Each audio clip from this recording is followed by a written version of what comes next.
Jen Psaki came out and held a press conference saying that the White House is actively working with Facebook and has flagged posts on Facebook as misinformation for removal. This idea of misinformation, misinformation is not new. And that is something that is mentioned in some of the articles covering this. But this idea of the government getting involved and social media platforms having to monitor misinformation and fake news, as you will, is really something that started in 2016 or so and has gained a lot of steam. It's also come up with, for example, YouTube policies talking about how they were going to put more emphasis on what they call authoritative sources. You might remember some folks, including myself, did some videos and some segments about that. They were new guidelines that came out a couple years ago. I remember it was around wintertime, and it came out a couple years ago talking about how they were purposely going to essentially throttle smaller content creators like myself, for example, in favor of cable news shows and cable news networks because they were better sources of information, which is ironic considering all of the stories that we've seen come out, even in the last year alone, that legacy media either refused to report on, actively tried to bury, or were caught falsifying completely. But among all of that landscape has come up this now perpetual argument, right, as to whether or not platforms like Twitter and Facebook, if they should be regulated, and if they should, how much should they be regulated? Whether or not someone getting banned or flagged on these platforms constitutes a violation of free speech. And the argument has always been, and an argument that I admittedly have struggled with myself, is that these are private companies, right? And so we even talked about this last week and the week before when we talked about all of the alerts people were getting on Facebook about being exposed to extremist content and, go to this link to help support your family and friends to make sure they don't become extremists.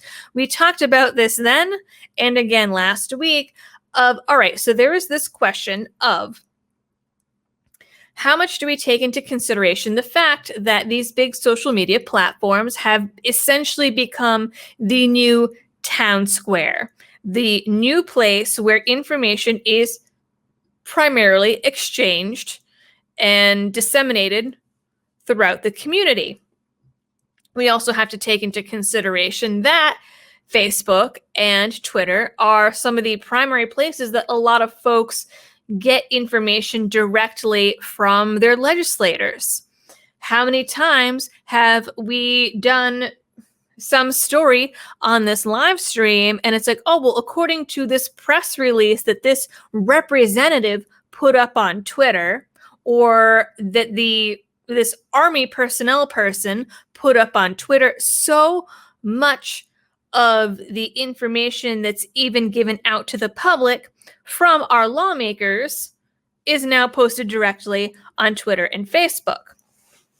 Finally, there is the consideration of how much do these companies work directly with government in order to enforce, perpetuate, whatever you want to call it, different policies, governmental policies. How much do they work in concert with the government to control the public narrative? And I use the word control. Some people might hear that word and automatically jump into conspiracy theory land. But the fact of the matter is, Facebook and Twitter Well, Facebook has been running fact checkers for quite some time, and they put the little like COVID-19 banner or whatever under content. They have the, oh, this has been checked by fact checkers banner on things. And we know that Twitter has been beta testing a similar program. There was also, of course, that now famous timepiece that came out that talked about the secret cabal controlling the public narrative. So the fact that Facebook is working to control the information and flow of information is at this point confirmed. What's different now that has happened in the last week is now the White House has admitted that they are working directly with tech companies and are suggesting, we'll put it in air quotes because they're saying that it's not any kind of mandate, but they're kind of making it into a mandate, suggesting ways that Facebook, Twitter, and other social media platforms control information. And the White House has now admitted that they are directly flagging posts on these social media platforms to be taken down. I think that at that point, now that that has been admitted and announced, that's it. We can no longer use the argument of these platforms being private companies if they are working that directly with the government. Now, remember, a few weeks ago as well, the White House came out and said they were working on, quote, new pathways in order to report people for extremism. And they didn't reveal what those pathways were yet. When the extremist notification came up on Facebook, I thought, okay, well, maybe this is it. But remember, no, we did a deep dive on that on the stream. And Facebook said, no, this is some other program that we're working on outside of this work with the government. But now we have two instances in which Facebook, we know, is now working directly with the government. At that point, they are basically becoming an informational strong arm of the government, and that private company argument, I think now, is completely moot. So this all started with this tweet that we have from the U.S. Surgeon General on July 15th, and it links to a report that was put out by the health department about health misinformation. He says, we all have the power and responsibility to confront health misinformation. That's why we included recommendations for individuals, educators, researchers, health professionals, tech companies, and more. Learn how you can act at surgeongeneral.gov/ the name of the report. So here is the actual report.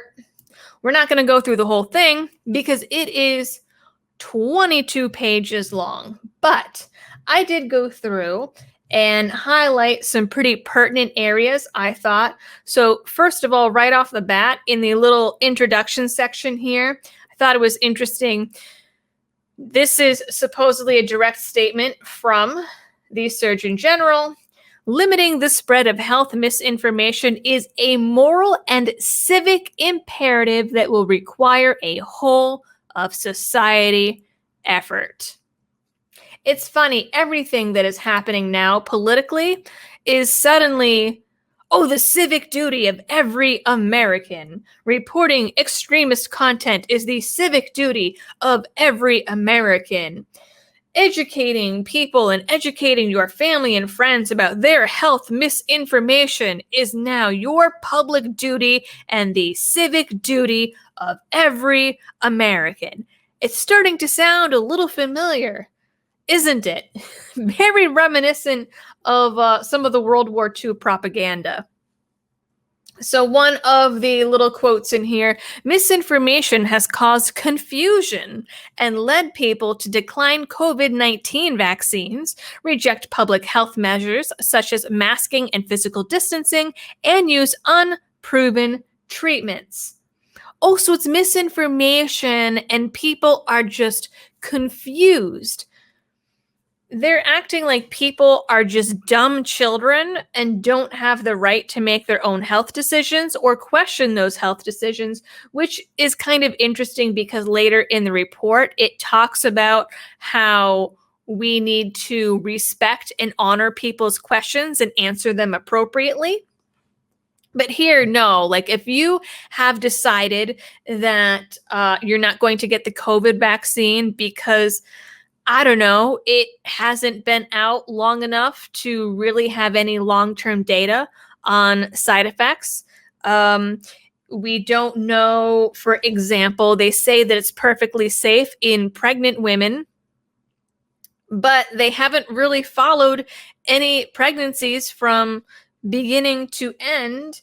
And then we don't know how those same babies are going to develop later on because it hasn't been out long enough. Remember what was deemed safe for pregnancy at one point? Thalidomide. That's a good one. There was a bunch of medications throughout modern history that were all deemed safe, and later on, oops, turns out that they cause cancer or are linked to birth defects or have all kinds of other horrible things. Also, Tuskegee syphilis experiment, anyone? Where they flat out lied about what they were injecting into black people so they could study syphilis and what it did to the body and brain? I mean, granted, that was, I believe, in the 1930s, but it's still something that the government did. How about the time that they literally gave children radioactive breakfast cereal to see what would happen? That was, I think, in the 50s. Again, not that long ago. They've been experimenting on people unethically for quite some time and even into pretty modern history. So that stuff is nothing new. Anyways, maybe it's a matter of, maybe someone has had some severe allergies to medications, for example, and they're choosing not to get it. And anyways, the part about, the rejecting public health measures such as masking, physical distancing, etc., that stuff, the social distancing was created by a high schooler and her father for a high school science fair that was later turned into a PowerPoint that was given to George Bush, and he liked it because of all the bright colors and the flashing lights on it. If you sit down and actually read the history of how social distancing even became a thing, it's a pretty new phenomenon in dealing with pandemics and disease, when previously it was a matter of protecting the vulnerable, working on herd immunity, etc., etc. Anyways, there's also the whole thing about, they say, unproven treatments. There's also memes going around Facebook right now where they were like, oh, hydrochloroquine doesn't work. And they were banning people that even talked about it because Trump mentioned it that one time. And now there's all of these articles coming out, even in the Washington Post, even written by the same people, that say, oh, so we were wrong. And these studies actually say that it's a legitimate and good treatment. So there's always this question of who is labeling it misinformation and why, and whether or not it's politically driven. And there is the problem, my friends. Here they kind of blame Facebook in this report. They say, well, some websites also combine different kinds of information, such as news, ads, and posts from users into a single feed, which can leave consumers confused about the underlying source of any given piece of content. So you see, silly Americans, we just get confused and can't tell the difference between a dog meme and a news story. How sad. More broadly, misinformation tends to flourish in environments of significant societal division, animosity, and distrust, like the political system and legacy media has been pushing and pushing and distorting and making the divide even broader for over 4 years now. Over 5 years, since even before Trump. But during Trump, they made it even worse. I mean, really, it started during the Obama years. This environment that they're saying that breeds misinformation, the government and media created themselves. And now they are trying to blame Joe Schmo for it and his little Facebook feed. Growing polarization, including in the political sphere, may also contribute to the spread of misinformation. Again, all problems that were directly created by the government and their lapdogs in the legacy media. Imagine that there would be consequences for their actions. So then we get to the we can take action section, and it talks about, all the people that can contribute to fixing this problem and how they can contribute. Specifically, some technology platforms have improved efforts to monitor and address misinformation by reducing the distribution of false or misleading posts and directing users to health information from credible sources, aka Facebook. But remember, Facebook's fact-checking apparatus sometimes includes sources like Snopes, for example, which I believe is a man and a woman and their cat. A lot of the outfits will say that they used for fact-checking are notably biased, and sometimes even admit to being biased. But they'll also really cherry pick their information in a really dishonest way. So, for example, say that the story is Liberty Doll held up a bright pink highlighter on her stream, and they would say false. She held up a Sharpie on her stream. Or no, false, the highlighter was neon pink or fuchsia or something like that. And they'll mark it as false. Once you read the whole paragraph, it'll be like, well, no, she really did hold up a pink marker on her stream and it happened to be a different brand. Or she held up a pink marker and it was more of a fuchsia color, but she still held up a pink marker. Doesn't matter. All you see is you go on the website and you lead and you just see the big red false. When you read the rest of the information, it's not really false. They're only picking out a small detail that is false or could possibly be construed in a different way. And those are the sorts of tricks that they pull. You can't really rely on the people that Facebook is choosing as fact checkers to actually be your fact checker. But it comes back to who controls the information. And then what technology platforms can do specifically, they get a whole section where they're told to assess the benefits and harms of products and platforms and take responsibility for addressing the harms.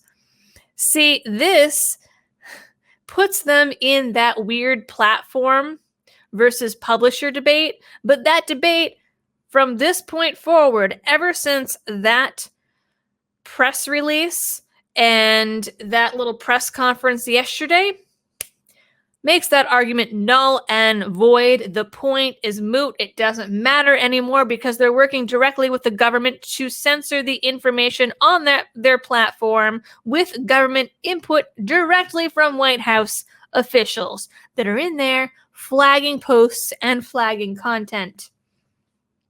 Talks more about fact checkers, using specific researchers, strengthening the monitoring of misinformation. They need to increase staffing of multilingual content moderation teams and improve the effectiveness of machine learning algorithms in languages other than English.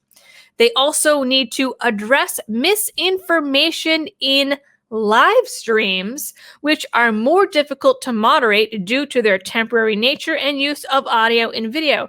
So they recognize that this is very difficult to do, but now they're going to say, all right, well, these platforms have to figure out the technology and change their AI and their algorithms to specifically target these types of content. They need to prioritize early detection of misinformation super spreaders and repeat offenders. So if you share a couple of memes that Facebook doesn't like, well, you, my friend, are an extremist, repeat offender, and you gotta go. That's just the way that it is in 1984 Biden land. They also want to evaluate the effectiveness of internal policies at these tech companies in order to address misinformation and be transparent with findings. Oh yes, this wonderfully transparent administration is going to require social media companies to be more transparent. I doubt it. They say that this would include communicating why content is flagged, removed, downranked, or left alone. But just because they're requiring transparency doesn't mean that it is transparency with the people using the product. It's likely transparency with the government, because in this little press conference that Jen Psaki had, she complained that misinformation posts were up too long. And well, why were some of these repeat offenders allowed to keep their accounts? So yes, transparency to the government. Probably not to you and me. Platforms like Facebook, Twitter, and YouTube are notoriously terrible about being transparent with their policies. And even when you communicate with them directly and ask them what's up and what this policy means or specifics, you get ignored, or you get a link back to the article to which you're referring to anyways. That has happened to me several times in dealing with YouTube. You have to be more proactive now if you are a big tech company in getting rid of this misinformation, and you need to amplify communications from trusted messengers and subject matter experts to reach target audiences and specifically direct people to a broader range of credible sources, including community organizations. And finally, prioritize protecting health professionals, journalists, and others from online harassment. So from there, we had this press conference with the Surgeon General. They also said in this press conference, we're asking health organizations to proactively address misinformation with their patients. Today, the American Academy of Pediatrics is announcing an educational campaign to help parents navigate online health information. This part just wigged me out because the vaccines aren't even approved for little itty bitty children right now, and there still is that pesky problem of the heart inflammation that they're seeing in adolescents. But full steam ahead with the American Academy of Pediatrics and talking to parents about getting their kids vaccinated. Okay, I believe one of the parts of the Hippocratic Oath is do no harm. But you know what? We'll go with it. Fourth, we're saying we expect more from our technology companies. We're asking them to operate with greater transparency and accountability. We're asking them to monitor misinformation more closely. We're asking them to consistently take action against misinformation super spreaders and their platforms. We know that government can play an important role too by investing in research, by bringing individuals and organizations together to address misinformation, and by supporting groups that are working on the issue. And we actually have some videos of this, and this is just great. I was like, you know what? Why read it when we can hear it from her directly? So let's do that, shall we? A participant in the process would aid the effort. And then speaking of misinformation and the announcement from yesterday, for how long has the administration been spying on people's Facebook profiles looking for vaccine misinformation? Well, that was quite a loaded and inaccurate question, which I would refute. How? Well, Peter, first of all, as you know, we're in a regular touch with a range of media outlets. And we Let me finish. As we are in regular touch with social media platforms. This is publicly open information, people sharing information online, just as you are all reporting information on your news stations. But okay, so these 12 people who you have on a list, 12 individuals, do they know that somebody at the Surgeon General's office is going through their profile? I'm happy to get you the citation of where that comes from. There's no secret list. I will tell you that these are people who are sharing information on public platforms on Facebook, information that is traveling, is inaccurate. Our biggest concern here, and I frankly think it should be your biggest concern, is the number of people who are dying around the country because they're getting misinformation that is leading them to not take a vaccine. But young people, old people, kids, children, this is all being, a lot of them are being impacted by misinformation. The big concern, though, I think, for a lot of people on Facebook is that now this is Big Brother watching you.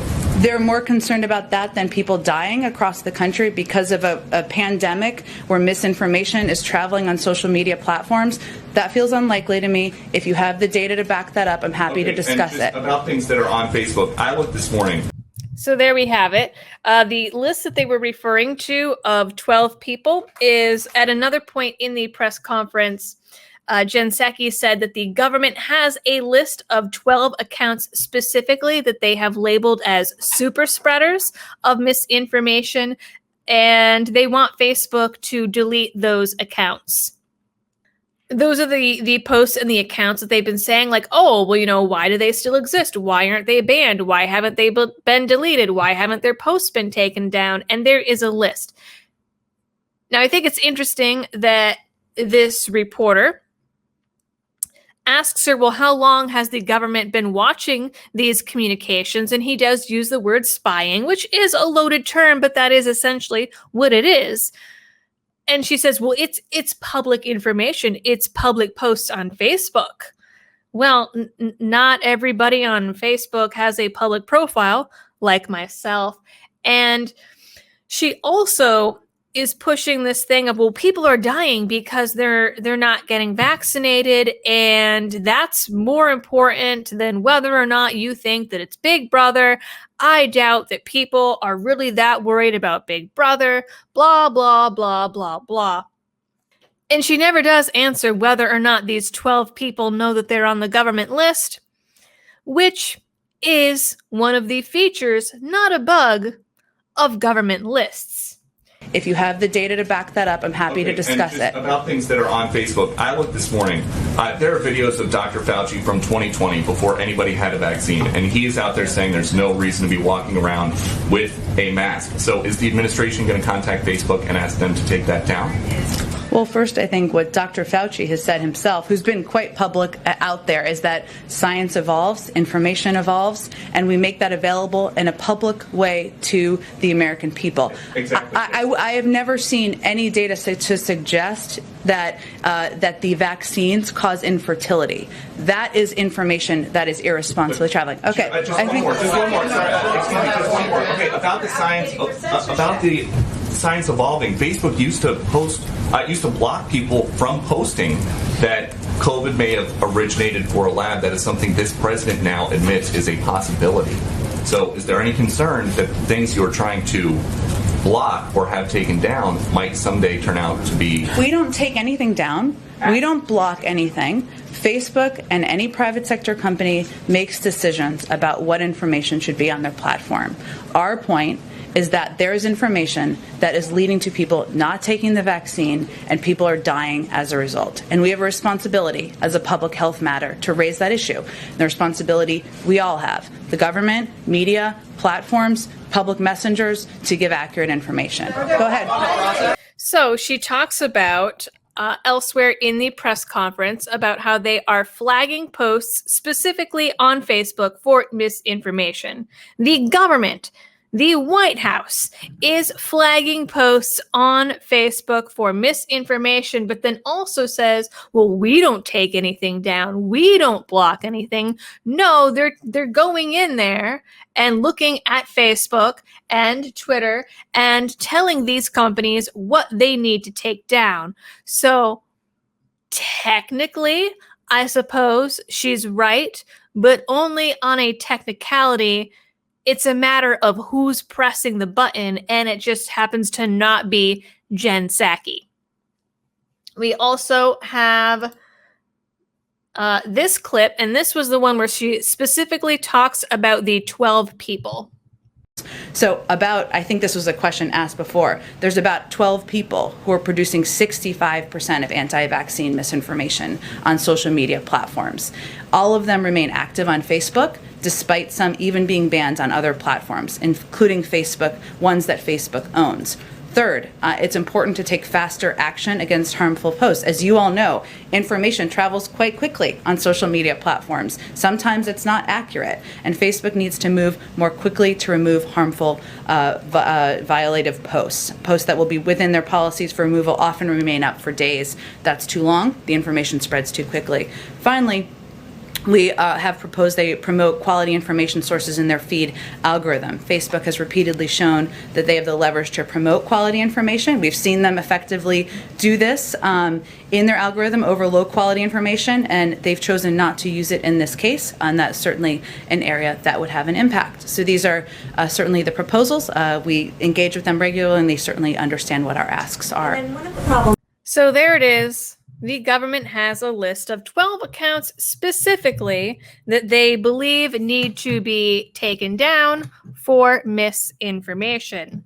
And they're complaining that those accounts are still on Facebook, and some of their posts have been up for too long. And that reporter that was questioning Jen Psaki had some really good points.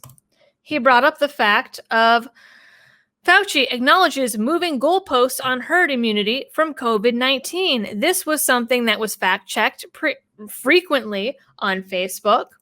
Fauci's own moving goalposts and changing information. The media's lab leak debacle shows why banning misinformation is a terrible idea. And this article over on Reason was from June. Again, talking about how the media and Facebook was really trying to bury the lab leak theory as misinformation. And now there's officials coming out and saying, actually, so it turns out that this does kind of hold some merit. And of course, we had Anthony Fauci's emails where he was talking to people from the Wuhan lab, and they were thanking him for trying to get that theory squashed. This is what the New York Post has to say. White House Press Secretary Jen Psaki said Thursday that the Biden administration is identifying problematic posts for Facebook to censor because they contain misinformation about COVID-19. Actually, I believe this is where she flat out says that. In terms of actions, Alex, that we have taken, or we're working to take, I should say, from the federal government, we've increased disinformation research and tracking within the Surgeon General's office. We're flagging problematic posts for Facebook that spread disinformation. And there we have it. There is the admittance that they are flagging posts on Facebook for Facebook that they believe are disinformation. The White House is flagging posts on Facebook for Facebook right out of the horse's mouth. She disclosed the government's role in policing social media during her daily press briefing after the Surgeon General's report came out and after the Surgeon General called on companies to purge more pandemic posts.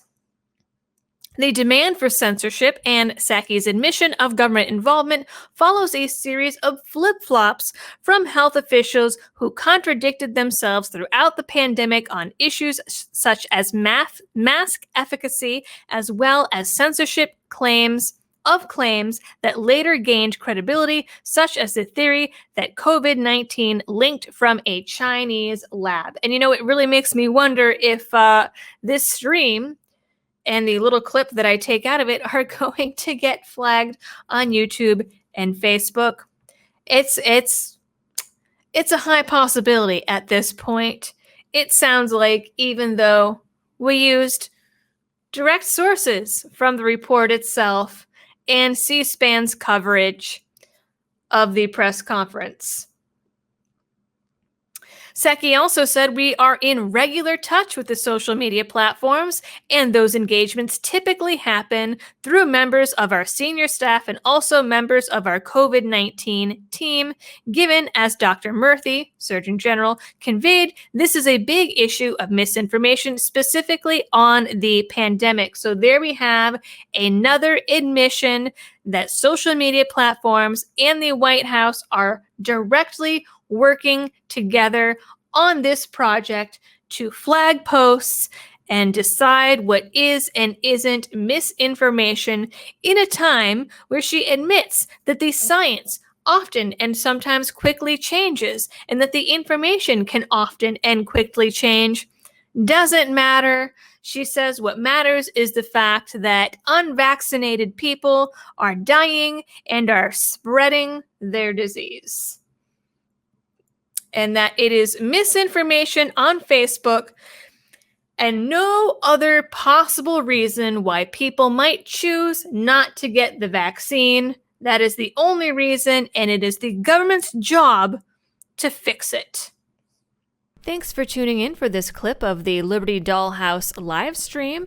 Please check out my channel for other videos on dedicated topics, as well as my live stream every Friday at 7 p.m. Eastern.